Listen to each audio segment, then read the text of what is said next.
Okay, can everyone hear me? Yeah. All right, excellent. Good evening, everyone. I'm going to walk around. I don't do well behind podiums. My name is Brady Crytzer. I live right down the street a bit in Oakdale, so I'm not far away. This past summer, June 2023, my life changed. I have written 7 books studying the history of the American frontier, a lot of it here in western Pennsylvania. I'm born and raised in this area. And I looked at the landscape of books and I saw something that I thought was incredibly important in the literature that was missing, which was a book that I would have endorsed or approached on the Whiskey Rebellion. To put it in perspective, the Battle of Gettysburg gets about 2 books per year. The Whiskey Rebellion has had exactly 4 books since 1900. So I thought it was pretty well timed for another one. One thing people didn't have a good sense of with the Whiskey Rebellion was where things were. It's a confusing event. I'll try and make that a little more simple for us.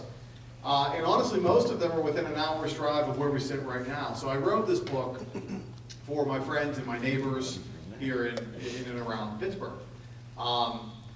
It was just another book for me. I like to write a lot. This book came out, it was reviewed in the Wall Street Journal and the Washington Post. It was featured in USA Today. It was #1 on Amazon for 5 weeks. And I am so blessed. Because I wrote this for us, okay? It wasn't for everybody necessarily, but there was something about this topic, domestic rebellion, that seemed to pique people's interest. I'm not sure what it was. Maybe something a little more timely than that. But it took off. And the Republicans read it, and they said, Brady's one of us. And the Democrats read it, and they said, Brady's one of us. So, as a historian, I think I nailed it. I think that's right where you want to be, okay? Now, the overwhelming sort of press on the book is that it's very even-handed. I'm very proud of that, because I'm pretty even-handed myself. So, I think, I always believe history is best used as a mirror to reflect on our own worlds, and I think hopefully this book does that. This is a really special night because of where we are. I mentioned Gettysburg earlier. If the Whiskey Rebellion was Gettysburg, we'd be sitting on the site of Pickett's charge right now. I mean, we are in the middle of it. And if you are familiar with it, you already know that story. And if you're not familiar with it, it's hard to start. Because the Whiskey Rebellion is not just a 4-year event, but I would argue a 40-year event. It's the greatest crisis of George Washington's presidency. It's the 2nd largest rebellion in American history, behind only the Civil War. And yet it's one of these forgotten events that most people know about, but few choose to dive into because it's really difficult. It makes us confront some demons. The men who fight the Whiskey Rebellion, we admire, we revere. They're patriots in the American Revolution. They fight to found this country. We love them for that. 1791 to 1794, with those same muskets, those same men fight to dismantle this republic. It's tough. We like our history black and white. If you study history where we all do, it isn't. It's gray. It challenges us. We have to, as historians, we have to dive into that gray area. It's where we live. If you like it black and white or A and B, that's not history. That's mythology. That's a different class with this one. So it's what I want to talk about today. So I mentioned, I believe the Whiskey Rebellion is about 40 years in the making before it actually happens in the 1790s.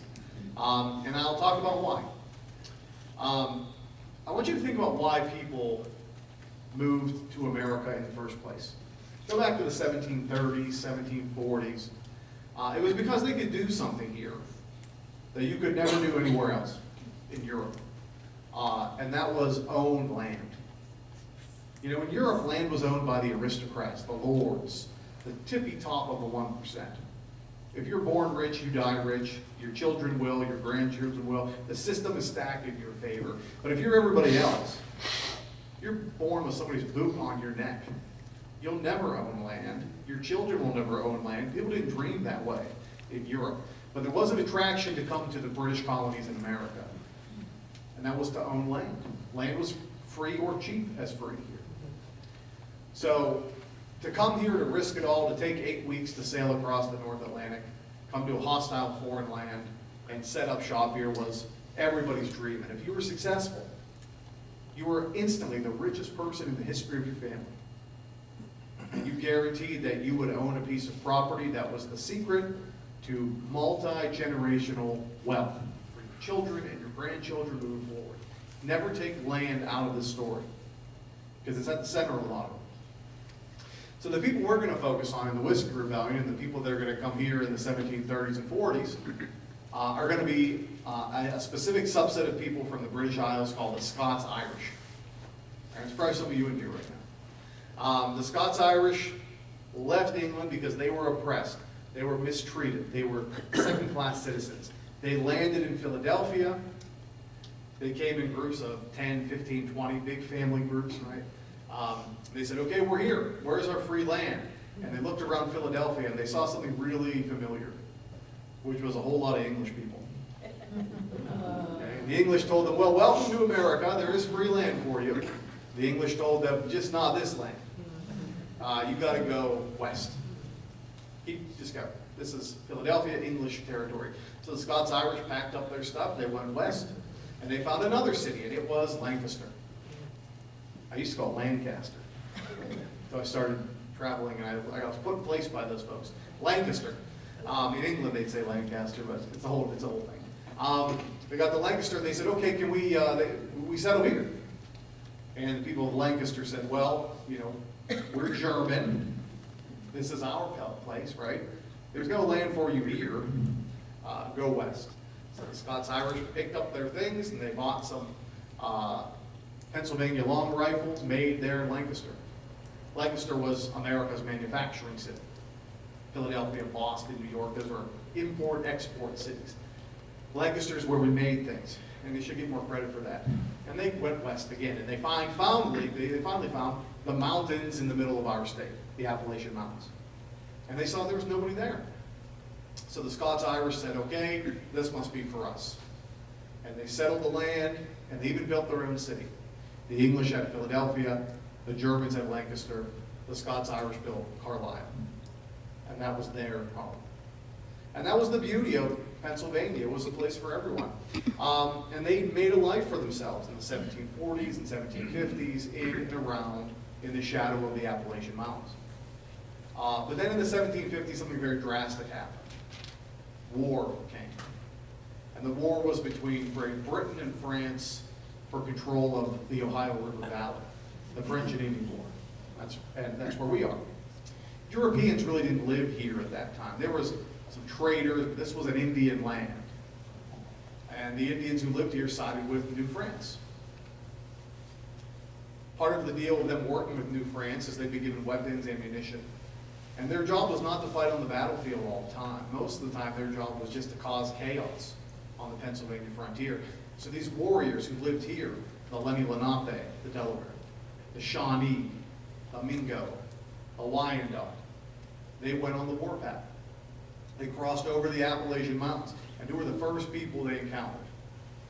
The Scots-Irish, right? And the Scots-Irish were brutalized in these wars. Cities destroyed, women and children taken captive. It was horrific. And they reached out to the capital of the colony in Pennsylvania, Philadelphia, right? And they said, send us troops, defend us. And the English in Philadelphia said, well, you know, that's the funny thing about us. We are Quaker, okay? And we are nonviolent. So basically, you guys are on your own. And the Scots-Irish continued to be attacked and brutalized, and killed in battle. No help was coming. And because of this, they became fiercely independent. They said, if you won't defend us, we'll defend ourselves. And they basically organized themselves into sort of impromptu armies. Think like appropriately enough, like a volunteer fire department. That's where we are, right? You might be a farmer, you might be a blacksmith, you might be a teacher, or even a minister. But the moment trouble comes, you pick up your gun and you fight. So the Scots-Irish had experienced experience in America is one where you do for yourself. You don't wait for outsiders to help you. The center of the Scots-Irish community was the Presbyterian Church. Every church was not just a place of worship, but it was a place of politics. It was a place of civic life, building bridges, establishing farms, settling disputes.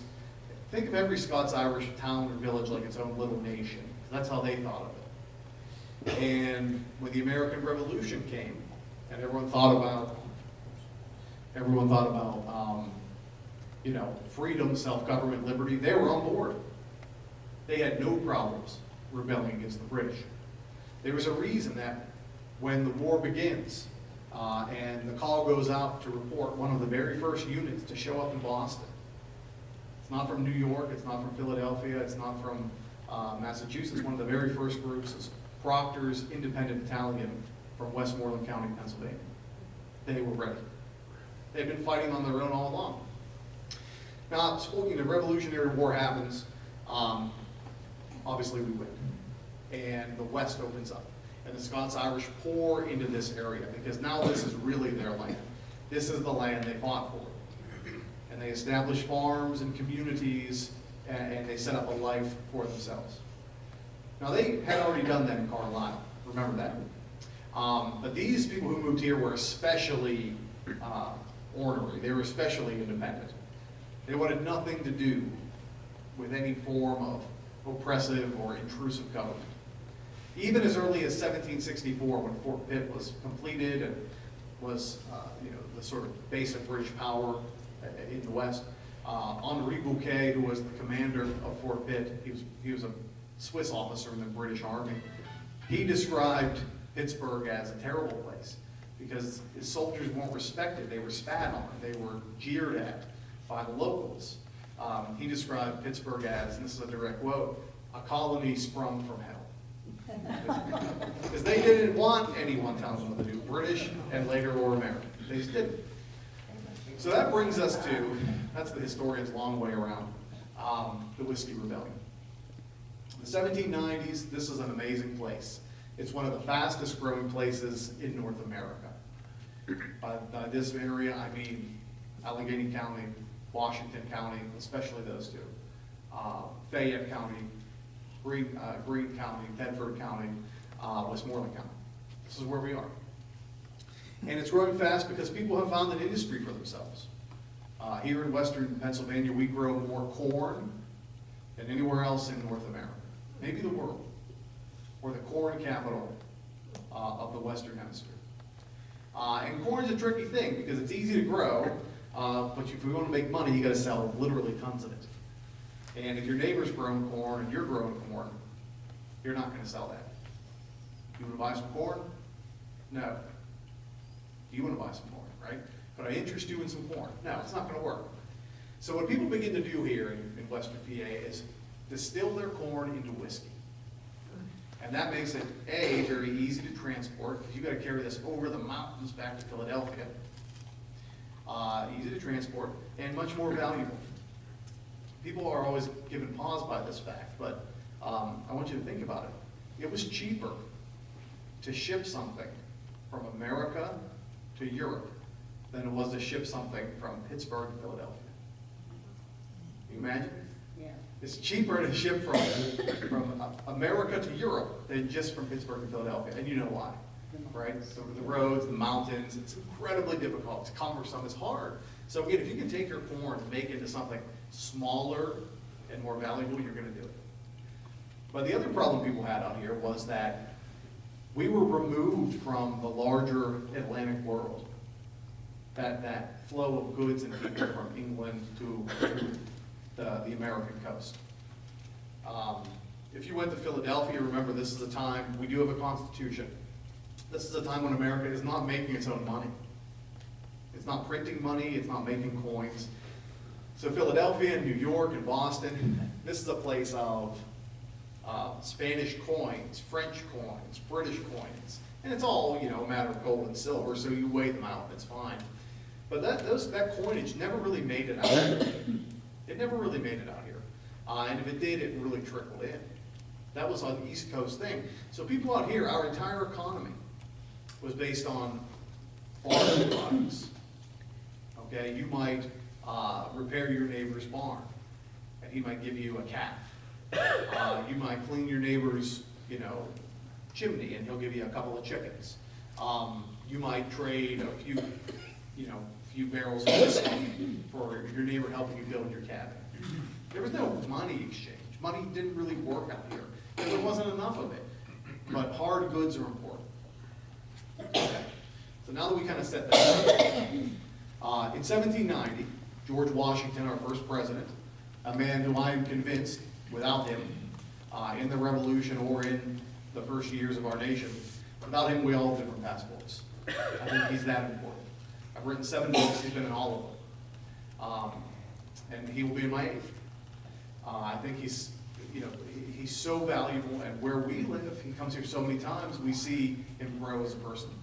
But George Washington's a good leader because he knows what he knows, and he knows what he doesn't know, and he needs help. And one of the things he doesn't do well with is economics, even on a small scale. So he calls in one of his trusted advisors and aides in the Revolution, Alexander Hamilton, to be his Treasury Secretary. And we've had one ever since. And Hamilton comes in with a vision. Hamilton doesn't really view himself like we think of a modern Treasury Secretary. He views himself more like a prime minister. Like he thinks he's second only to Washington. And he has this grand scheme for engineering America into a prosperous nation. And he's, again, a really admirable person. That's why there's a musical about him, right? Hamilton. You'll notice in that musical, they mention the Whiskey Rebellion exactly one time. If you've seen it, they say the word whiskey once.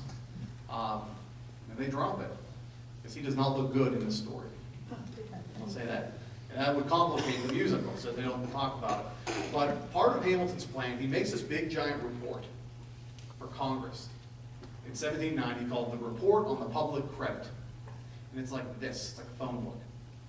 And in it he has facts and figures and tables. He has all the math worked out. This is classic Hamilton. He's very smart, and he's very impatient with others who aren't as smart as him. He gives it to Congress. He says, "You don't got to read this. Just vote on it. I did all the hard work. Just pass it." And obviously, that's not how Congress works. Even though his party controlled it, it's not how it works. So they say, "Well, we're going to read it." And he even says, "Let me come into Congress. I'll read it to you, and I'll explain it." And they say, "We'll pass. No thank you." So this is like Hamilton. He's kind of a micromanager, kind of. He would be a terrible boss, I think, but he's always, he's very impatient like that. At any rate, the report on the public credit is read, it's passed. Now, of the many things in that, and we kind of know, maybe if you're familiar with this, the grander scheme of Hamilton's plans: capitalize on natural resources, consolidate state debts into one national debt. Thanks a lot. We do that. One of these other things, though, is something called the whiskey tax. That's what colloquially what it's called, the whiskey tax. And it's a weird law, because as you read it, and he's not quiet about this, it's almost unintentionally cruel to farmers who live here in the West. And he's very open about it. He says people in the West, where we are, but this is the West. I travel a lot for TV. I spend time in Montana. I spent about 3 months in Montana this year. Okay, when I call this the West, people look at me like I'm crazy. This is the first West, okay, where we are. He says people in the West, Pennsylvania, Kentucky, Western Virginia, they don't respect the federal government, and that's true. And in a more personal sense, they don't respect him, and he knows that.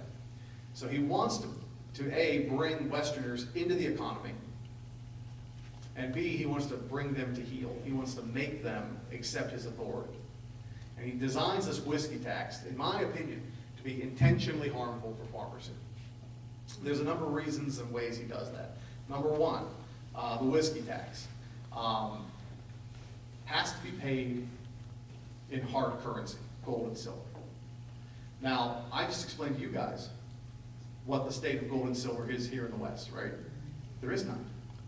If the federal government doesn't accept like a rooster in lieu of payment, you can't pay your taxes even if you wanted to. All right, and that was the point. Hamilton knew this.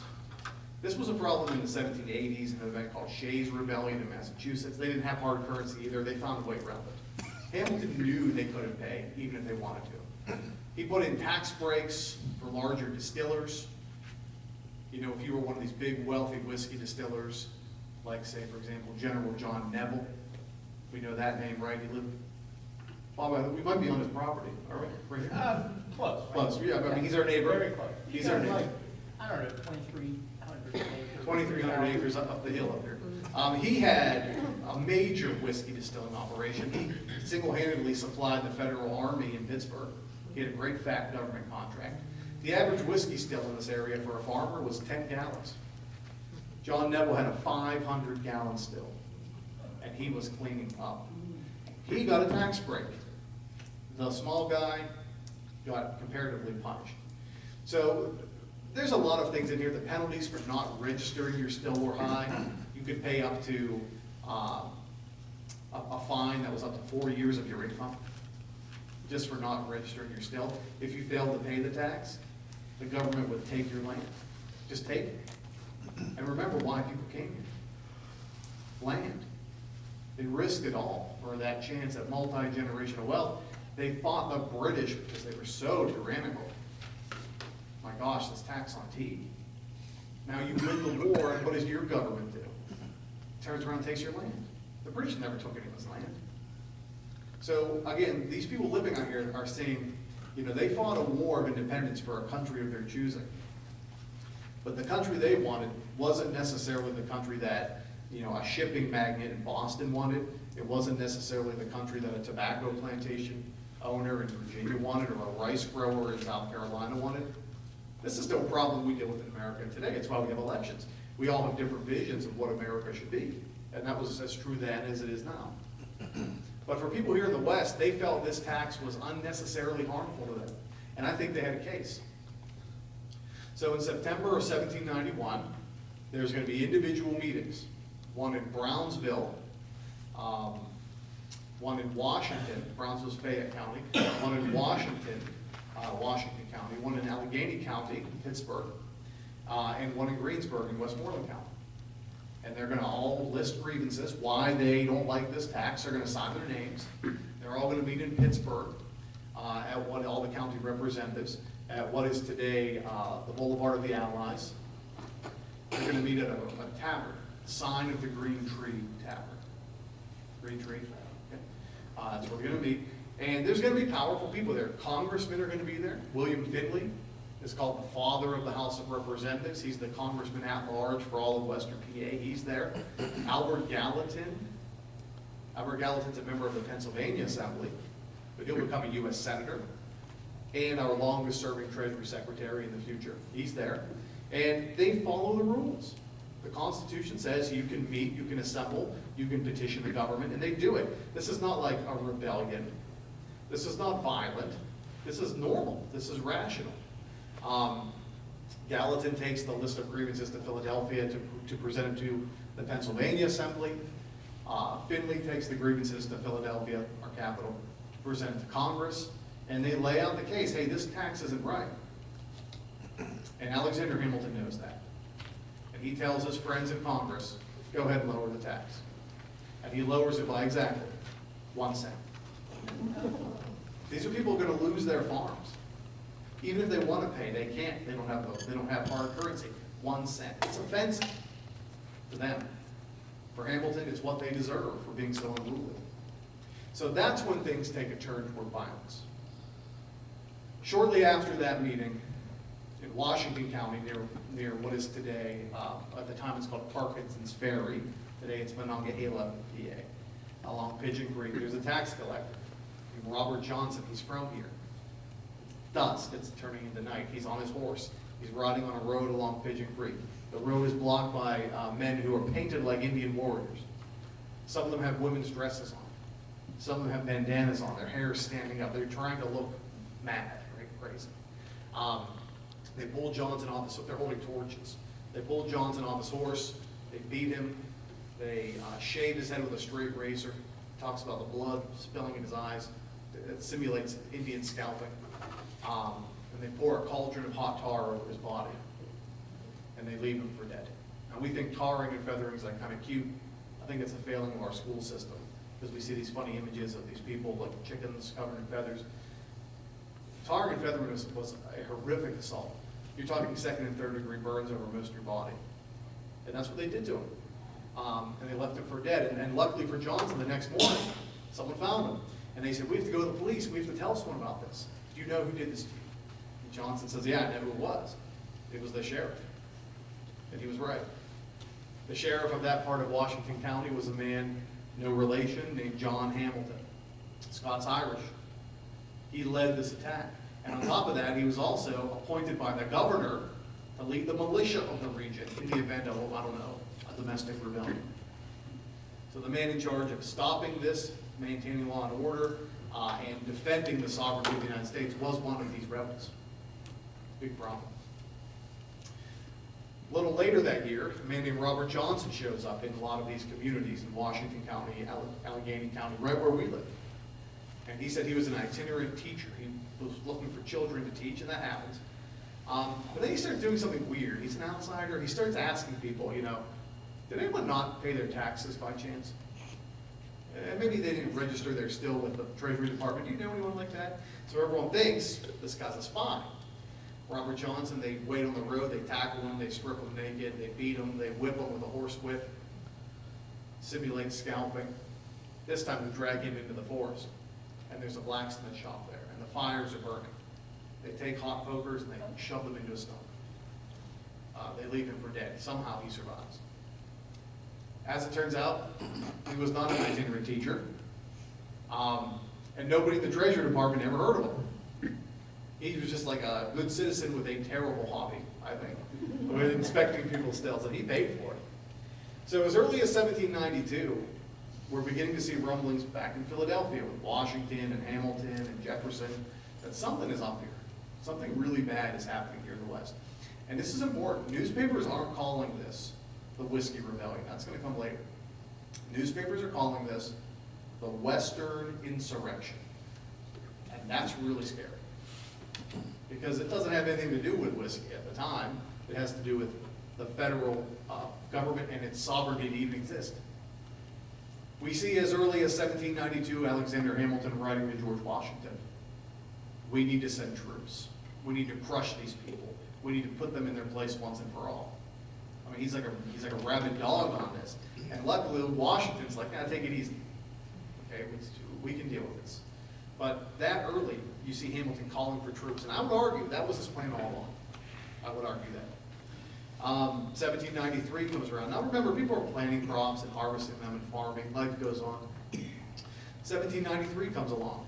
Hamilton and Washington have a plan to get people to pay their taxes. And the plan is take somebody in this region that's universally loved and that in Philadelphia they can trust, and make him the inspector of revenue, the chief tax collector. And the guy they pick is General John Neville. John Neville's home is right behind us, 2,000-acre property. It's called Bower Hill. We came in here on what road, right? Bower Hill Road. John Neville was a hero in Pittsburgh. He was with George Washington in his battles in New Jersey. He was with him at Valley Forge. He was taken captive in Charleston in the Revolution. I mean, people loved him. He was one of the richest men in Pittsburgh, maybe one of the richest men in the entire West, and the biggest whiskey distiller of this region. So Hamilton and Washington believed, again, he was very loyal to them. That's the guy that should collect taxes, because people like him and we can trust him. Problem is, John Neville, as part of his job, got to keep 1% of all the taxes he collected. So he was very much like a reverse Robin Hood in a way. You know, the richest man you know taking from you. That's how farmers viewed him. They turned on him really fast. Pittsburgh is an interesting part of this story, because Pittsburgh has formerly Fort Pitt. That's kind of crumbling. Now there's Fort Fayette.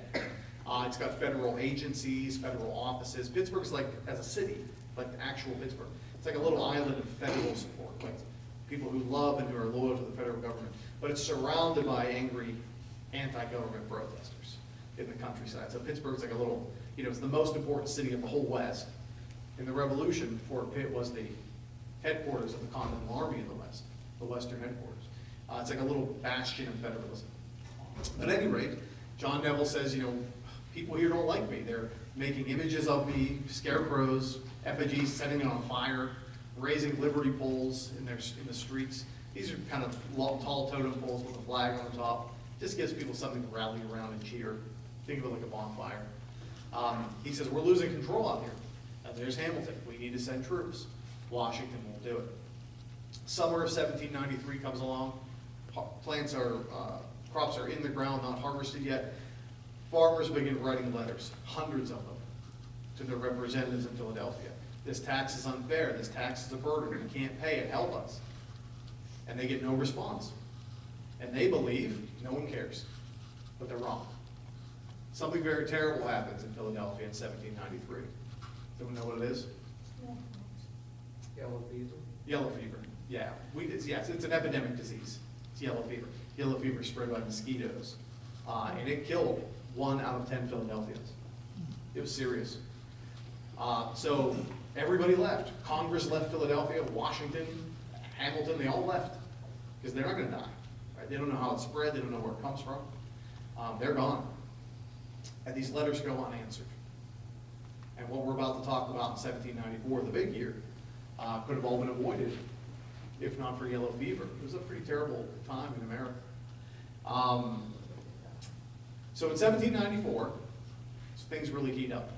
Subpoenas finally go out to for people who don't pay their taxes to appear in court. No more games. They're sent out. And Hamilton has his hands all over this, which is really weird for a Treasury Secretary to be involved in giving out subpoenas. But he makes it very clear in those documents. You have to come to Philadelphia for your court date. And then you have to stand trial. Now remember, the essence of our Constitution is that you are tried by a jury of who? Your peers. And I just spent 40 minutes telling you why people in Philadelphia and people in Pittsburgh are not peers. And we had courts in Pittsburgh. Those people could have just gone to Pittsburgh. But no, they have to appear in Philadelphia. That's a 4-week journey in May. That's when your crops go in the ground. So you're going to miss the planting, and you're not even going there for a trial. You're going there for a court date. You have to wait. You might miss, theoretically, the planting of your crops and the harvest. You're ruined financially. And Hamilton wanted it that way. Why? It's an unnecessary burden, but he's trying to make a point. So the man that will hand out these subpoenas is going to be General Neville himself and a U.S. Marshal named David Lennox. And they walk right through where we're sitting. They have 60 subpoenas. They start in Pittsburgh. They work their way south, headed toward Washington County. They hand out subpoenas. You have to appear in court. You have to appear in court. Now, I know a U.S. Marshal sounds very intimidating, but there weren't really many at the time. I think there was like 32 nationwide, but David Lennox was one of them. They walked right through here. They approached the homestead of a man named William Miller, which is today in South Park. You know the house, maybe the Oliver Miller homestead is still there. William Miller was his name. And they don't realize that they're being followed. These two men. Every time they stop at a house, a crowd of angry farmers start to trail them, spying on them, seeing what they were doing. When they got to the William Miller homestead, William Miller stuck his musket out his window and said, get off my property. And he fired his gun. And he probably fired it in the air. But we say these are the first shots of the Whiskey Rebellion.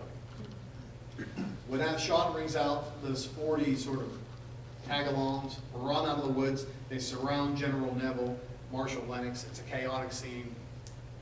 Lennox, probably panicking, doesn't know these people. Neville knows them all. He's calming them down, saying, get back, right? He knows this is a line being crossed. Neville says, I'm going to go back to my home, Bower Hill, behind us, right on top of the hill up here. Lennox goes to Pittsburgh. And we see, Neville take cover in his home. Now, Neville has over 2,000 acres. He has something like 83 or 93 enslaved people on his property. We don't think about slavery in Pittsburgh very often, but you need to. Just because we don't talk about them doesn't mean they weren't here. Just one man had almost 90 enslaved people. He hides out. The Whiskey Rebels come up with an idea. It's a stupid plan. So stupid it might work. They know, listen, follow me. They know Neville has a book. And in that book, he has the names of all the people who paid their taxes and all the people who didn't. And the plan is, let's go to his mansion. He has a big plantation up here. And it's a very beautiful mansion. We know exactly what's in it for reasons I'll talk about in a second. Fancy things you would have seen in Philadelphia. This is not a log cabin. At the bottom of the hill, his son Presley has a home, right? Woodville Plantation. That's his son Presley's home. So they say, let's go to Neville's house. And we're going to say, give us that book with all of our names in it, and we're going to destroy it. And then we're free. Like, I don't know. It's probably not going to work that way. But that was the plan. And there's about 300 of them. So they show up at Neville's house. They say, Neville, give us that book. There's some yelling. Neville has a loaded rifle. He sticks it out his window. And he fires into the crowd. Bang. He wasn't aiming. For sure he wasn't aiming. But the bullet struck a teenage boy, maybe 15, 16 years old. And the boy died. And that boy was Oliver Miller. He was the nephew of William Miller, who shot in the air just earlier that afternoon. And when Oliver Miller died, all hell broke loose. The angry farmers ran away from the site, and they regrouped for a counterattack later on. Keep in mind, by this point, all those legitimate people who were here in the Whiskey Rebellion in the beginning, William Finley, the father of the House of Representatives, he's gone. He left long ago, because it went from a peaceful resistance to a violent protest. He didn't want to be a part of it. Albert Gallatin is now in the U.S. Senate. He's out of there. Albert Gallatin is a career politician. He actually will write later, participating in this in any form was, quote, my only political sin. You know how hard it is to get a career politician to admit they ever made a mistake? But he does, because it gets out of control. The extreme elements take over. The rebels will meet at a place called Couch's Fort. And they'll double in number to about 600 to maybe 700 men, maybe a little more. And they decided, we're going to go back to Bower Hill in force. We're going to take that place. And at the same time, General Neville gets federal troops in Pittsburgh, and they reinforce Bower Hill. This was right behind us. I mean, it was right up the hill. They walked right through here.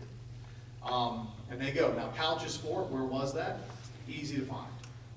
Because we know for a fact, and I'm telling you for a fact, South Hills Village Mall, if you're familiar with it, there's a McDonald's nearby. That McDonald's is built directly on top of Couch's Fort. In my book, at the end of each chapter, I have a little list, like where you can go to see something from the Whiskey Rebellion. That's my favorite one. No other history site can you go and get a Big Mac in the same swing. Right? It is if you find McDonald's, you were there. Couch's Fort. The other thing, I guess, like it's an aside. You'll notice some places have the word fort first, like Fort Pitt, Fort Duquesne, okay? And some places have a name first, like Couch's Fort or McGinley's Fort, something like that. If the word fort comes first, it's an official government building, paid for by the U.S. government, the French government, the British government. Fort Pitt, Fort Fayette. If a name comes first, it's really just somebody's house. It's kind of a fortified house. It's like an impromptu fort. That's the difference. But this is going to be a little bit different when they come back to Bower Hill now for round 2, because a man named James McFarland's going to be there. And James McFarland was kind of like the Clint Eastwood of Washington County. He was a quiet guy, never spoke much, but he was a hero of the Revolution. And whenever he came off the bench, they knew we were right. If this guy's coming, if our hero James McFarland is coming to fight, we must be right. So they go to Bower Hill. There's a massive exchange of gunfire. This is the battle of the Whiskey Rebellion, and it's, again, directly up the hill. We could have been hit by a stray bullet from where we sat right now. And amazingly, again, gunfire from inside the mansion toward the rebels in the woods. A musket ball will hit James McFarland, that hero, in the thigh. It'll sever his femoral artery, and he'll die instantly. And when this happens, the rebels rush Bower Hill. They begin to burn all of the buildings. And they'll burn the entire thing to the ground. Neville escapes, the federal troops escape, everyone gets out of there. But that's the reason why the Bowerville plantation is gone. It's not there today. There's a blue sign from the Pennsylvania Historical and Museum Commission, but that's it. It is never rebuilt. And John Neville will claim, an insurance claim on it. He'll list like what was lost in the fire, so we know exactly what was in there. Really fancy stuff: artwork, carpeting, tapestries, stoves. It was a modern building. When Bower Hill is burned, this is kind of a moment of no return. And all the rebels will go down back to Washington County to a place that's really the center of this movement, the Mingo Creek Presbyterian Church. Remember, the Presbyterian Church is the center of their world. There's about 500 men down there, maybe more, 700, maybe 1,000. And they're giving speeches, and they're drinking, and they're getting ready for whatever comes next. The Federals all retreat inside Pittsburgh. Everyone's kind of going to their camps. And the rebels realize we don't have a leader anymore. Who's going to lead our rebellion? Well, they kind of look around. There's not many people they trust. But there is a guy who we haven't mentioned yet who lives in Washington. And his name is David Bradford. Have you heard that name? Notice I haven't talked about him yet. David Bradford's from Maryland. He is the Deputy Attorney General of Washington County. He's never been in the military. That's fine if you haven't. He's kind of a dandy. Wears fancy clothes. He's not a frontiersman. He's obsessed with democratic Republican movements in France, these sort of anti-government movements. He thinks he's a pretty highfalutin guy, educated, wealthy. He loves the Whiskey Rebellion, but he's not a part of it because he knows it's illegal. So he'll write broadsides in newspapers, editorials, announcing his support, but he never gets involved because he knows you could go to jail for it. And one night, David Bradford gets a knock on his door, right? Bang, bang, bang. And it's these whiskey rebels from Washington, downtown. Washington's a city on the rise at the time, by the way. It's bigger than Pittsburgh. It's bigger than Pittsburgh. He has a big mansion in downtown Washington. It's still there. And in fact, the door that's on the building now was that same door that they knocked on. That's that. It is proven. It is that door. It's taken away. It was hidden in someone's attic for about 100 years. But they put it back. But anyway, the whiskey rebels say to Bradford, "Okay, fancy pants, you're coming with us because you're going to lead our movement." He says, "That's illegal. I can't do that." And they say, "Well, if you don't come down, we're going to bring you down, and we're going to tar and feather you, and then see how you feel." So David Bradford, in this threat, kind of flips. He says, "Okay," and he leans 100% into it. He shows up down there dressed as a military officer. Gold epaulets on his shoulders, medals on his chest. I don't know where he got any of them. He's never been in the military. He rides a white horse. Seriously. This guy's I'm not a David Bradford fan. He's kind of a scoundrel. But he gets down there, he gives all these speeches, and he becomes he kind of co-ops the rebellion. He's the one that takes it to extreme places. He says things like, "We can't be in the United States anymore. We have to separate and make our own country." He's talking about a separatist movement, the end of America as we know it, if that happens. The Constitution does not allow for secession, right? It's illegal.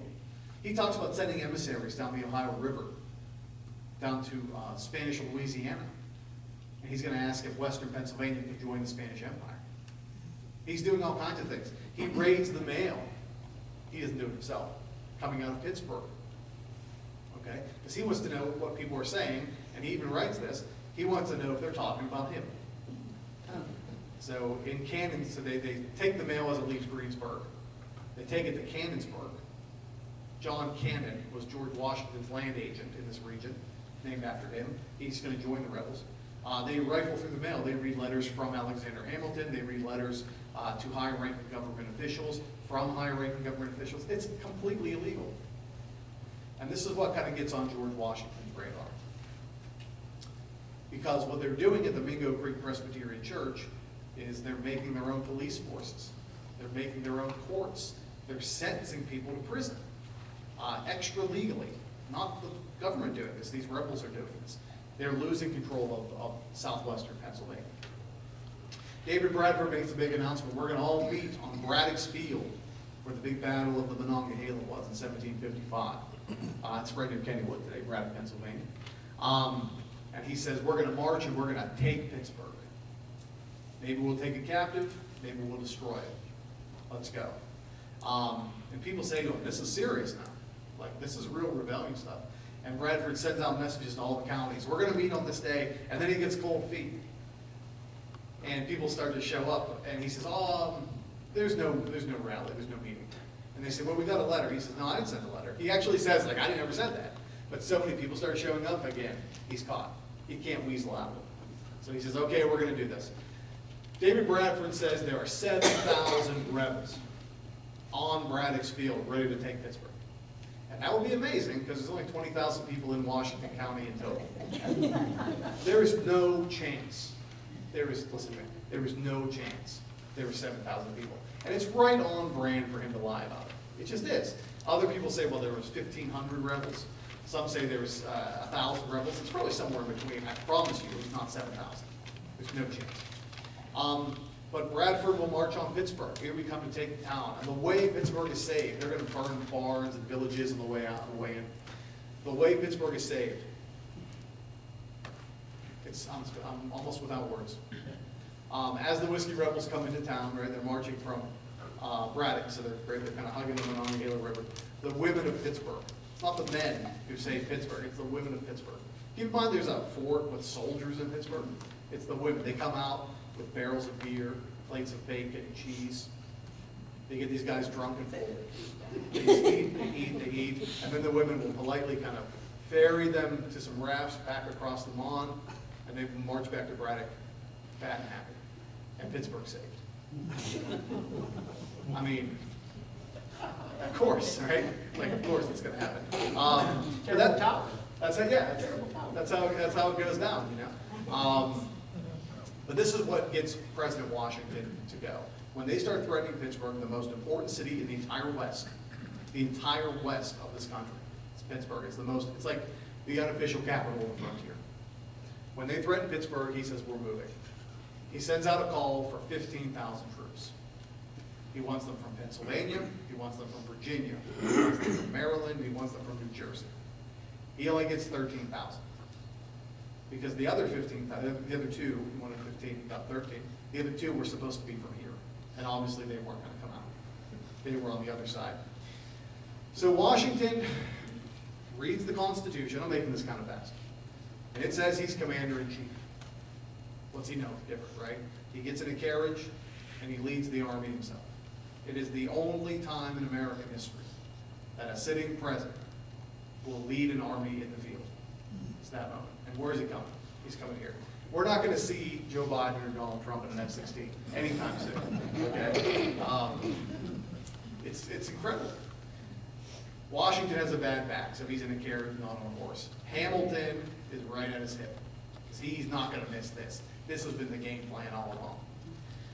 The Pennsylvania forces are led by Governor Thomas Mifflin.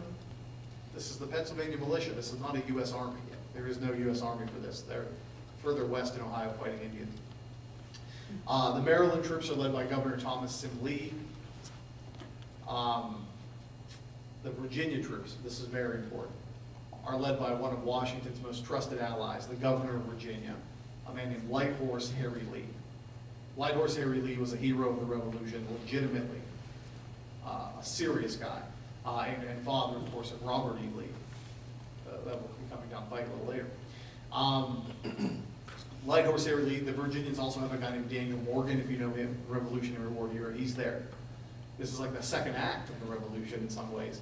And Washington's going to lead this army, and at 13,000 men, it is not the biggest, but it's one of the biggest armies he ever led. So we can't poo-poo this too much. In the Revolution, it's larger than a lot of those armies he led. Washington always said, we're going to get to Bedford. Bedford had a fort, so it should have been a federal town. He said that if Bedford is safe, if they're still on our side, I'll probably go home, because I think we've stopped the spread of the rebellion. George Washington, he gets to Bedford, they build a gigantic billboard with hundreds of candles, and the candles spell out something like, welcome to our man, something like that, like President Washington is welcome here. And he says, okay, the rebellion has died at this point. It's only in the West. So he tells Light Horse Harry Lee, Lee, you take him the rest of the way, I'm going back to Philadelphia. And Hamilton says, well, what can I do too? I want to be I want to be a part of this. And he's not a commander, he's the Treasury Secretary.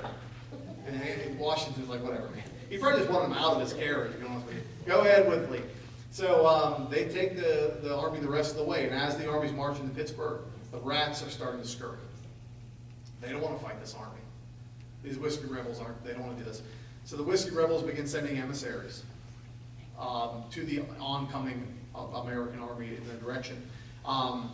And one of the things they negotiate is like an amnesty. You know, we'll sign an amnesty, we won't fight, will you just let us go? And they put their names and their addresses, and Hamilton's keeping careful notes of this. Okay, amnesty, where do you live? All right, so they get to Pittsburgh. Here in Pittsburgh, we call this moment, this is November of 1794, we call this moment the dreadful night. That's what they call it. Because they waited until about 10 p.m.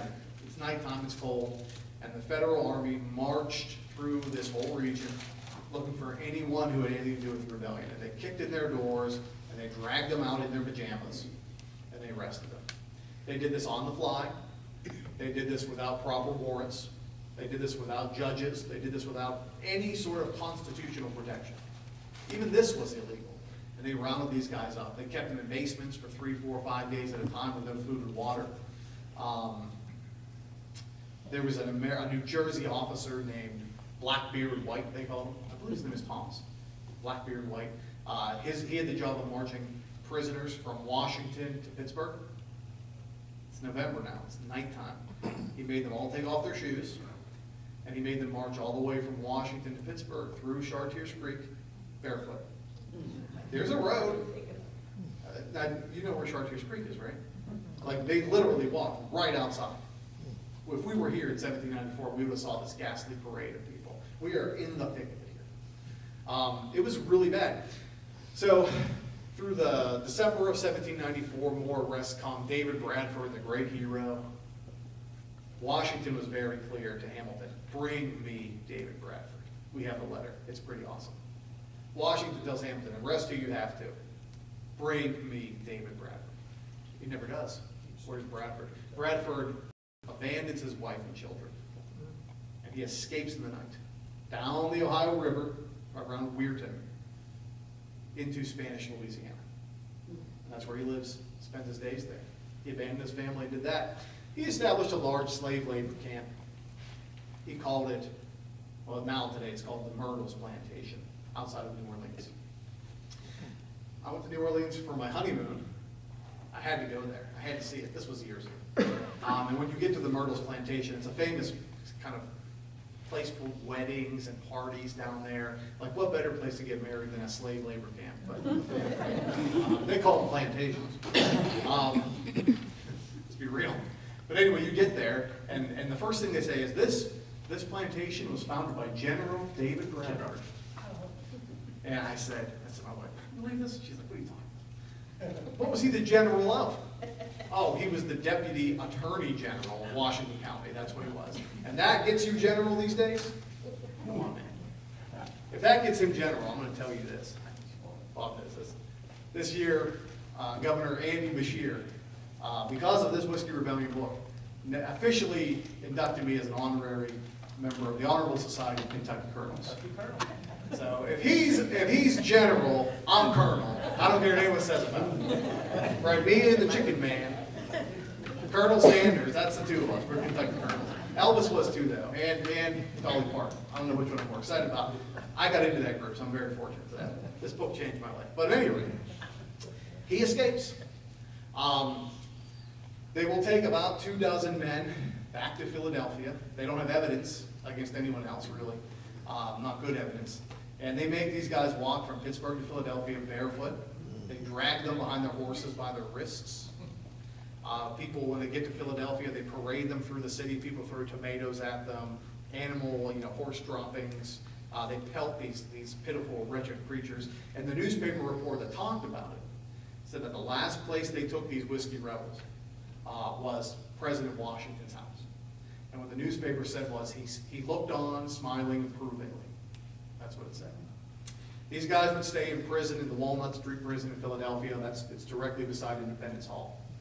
They stayed there for a year. Again, justice kind of prevailed. There were no witnesses, there was no evidence. After a year of holding them, they had to let them go. But 3 people would officially be charged for their role in the Whiskey Rebellion. One of them was one of the men who opened the mail illegally. They had evidence against him. The other was Bradford, but he was gone, so he was kind of charged in absentia. And the third was a young guy named Philip Weigel. And Philip Weigel, you know, sort of unfortunately, he was on his father's farm. A tax collector came, he didn't know who he was, so he punched a guy in the face. He's a kid, he didn't know and that tax collector testified against him. We have no evidence Weigel went to a rally or a meeting or anything, but he was sentenced to hang. He was one of the 3 people sentenced to die. Bradford's gone. The other 2 are going to be hanged. The Quakers in Philadelphia will make these impassioned pleas. They write these letters to Washington. Don't hang these men. Spare them. He was going to do it. And Washington, at the last minute, didn't, you know, give them a reprieve. But these letters are really something. You should read them. I mean, these Quakers who had nothing to do with these men were pleading for their lives. And Washington wasn't receptive at first, but he did do it. So in the end, David Bradford will be ultimately pardoned by John Adams later, and the Whiskey Act will be eliminated by President Thomas Jefferson in 1802. I want to stress to you, they never called this the Whiskey Rebellion. They called it the Western Insurrection. So where did that name come from? When Thomas Jefferson was running for president in 1800, he was running as a small government, states' rights centered candidate. And he said the federal government was too big and too abusive and had too much power. And he said the whiskey tax was like a really good example of a terrible thing they did. And Hamilton, to try and control the narrative, tried to minimize it. He said that wasn't an insurrection, that was just a little whiskey rebellion. That's what he said. And that's all political spin, and 230 years later we're still using it. So it must have worked. But the Whiskey Rebellion wasn't about whiskey. It was about sovereignty. And make no mistake, had they been successful, had they separated, this country was finished.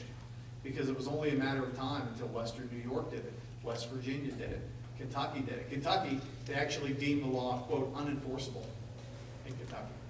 The problems that plagued Western Pennsylvania plagued the entire frontier from north to south. It would have, in my opinion, undone the entire country. If you let one state secede, this country's finished. And the Civil War proved that in the 1860s. I'm very proud of this book.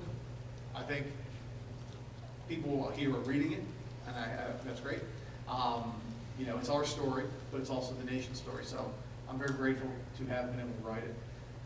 If you guys have any questions, I'm happy to answer them. It's my favorite part of any lecture. If not, it's the book's for sale if you want to take a look. Otherwise, thank you very much.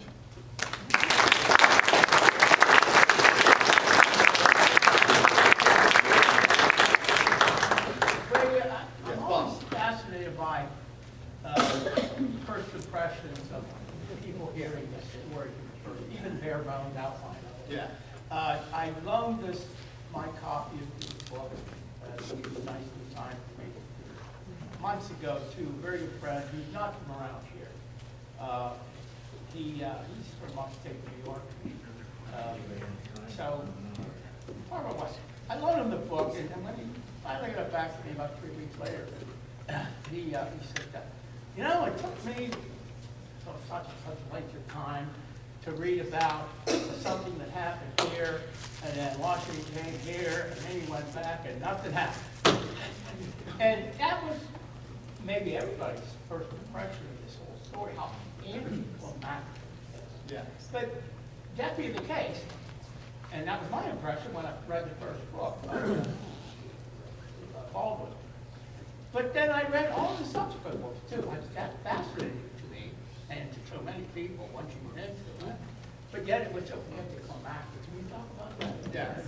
Yeah, I mean, this did not end with the big battle with, say, Pittsburgh or whatever. And listen, that's a great thing. I mean, one of my books I have for sale is called Battlefield Pennsylvania.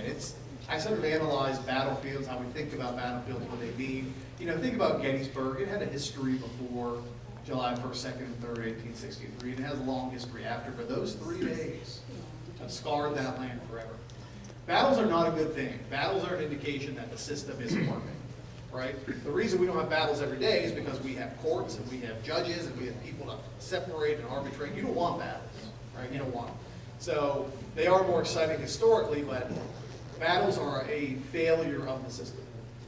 And the fact that we don't have battles every day means our system works. So I think that's the case here for sure. But there's some battles if you're interested in, you know. Bower Hill was no picnic. Huh? Bower Hill, where's the name Bower come from? Where does the name Bower Hill came from? Names like that, Probably landowner. well, It's sort of Scottish derivative. Bower means a place of refuge. yeah. Oh, That was his bower. oh. Yeah, so you can either name it, like Washington named, Mount Vernon was named after an admiral in the British Navy, the Admiral Vernon, or you give it some sort of a poetic name. And that's kind of what it was, but again, Scots-Irish, they would have known what that meant. Years ago, you mentioned the Couch Fort. We always called it Fort Couch. Right, yeah, Couch's Fort was the 18th century. Down at that point where it was, there was like, I don't know if it was actually a bar or a restaurant that they called, I think, the Fort Couch Inn. And later there was a historic plaque put in there for the fort. When they built McDonald's, that plaque disappeared and it's been looked for many Been times. gone ever since, yeah. Nobody seems It's to in know where it's it too heavy to went. get rid of, it's in somebody's attic, I'm sure. They think somebody has it You were in yet. that place, weren't you, that bar restaurant? You were in there one time? Yeah. So that was. I was in there, believe it or It not. was called the Frontier Inn, That's what it was, Frontier Inn, that's what it. and then it became McDonald's. Pioneer. Maybe so, yeah. Pioneer, okay. Excellent, anyone else? Yeah, man.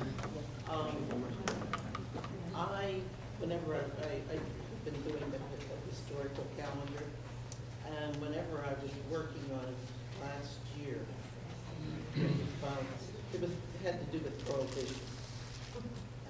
But there was a place along McLaughlin Run that was supposed to be a hideout for a group called the Whiskey Boys. And it was a cave. And there had been an article somewhere in the newspaper that said that that cave was somewhere between Clifton and Bridgeville. So there were a couple of guys, three of them that came from Mansfield that hadn't been turned into Carnegie yet. They came from Mansfield and spent almost a year going up and down McLaughlin Run from one to the other, trying to find this cave. They eventually did, and it's right as you get to almost across from McLaughlin Run Park, and it's in the hillside. And I got somehow they think eventually a mine shaft from Beatley Painter's Run came across and joined this cave. But anyway, when they found it had like animal skins and old pots and things that were put to that era. And they said that there were a group of them that stayed there for a while, hiding from Hamilton. So anyway, but later, during Prohibition, there was a gentleman who, Bridgeville was a mob scene if you go around about Prohibition. But anyway, the one guy turned that cave into but it was a speakeasy in the front, and then it went to a still, and then he had his liquor hiding all the way in the back part of the cave where it was cold. So, but anyway, he, Gallarducci's, are you familiar with Gallarducci's in Bridgeville? Well, anyway, everybody here will know Gallarducci's. The house that he built across from the cave was where Gallarducci's eventually bought the house and used it. And he used the front part of that as a dance hall. And so it was a bit interesting that, but they were able to prove that was, a hiding place for him, guys. Yes, thank you. Yeah.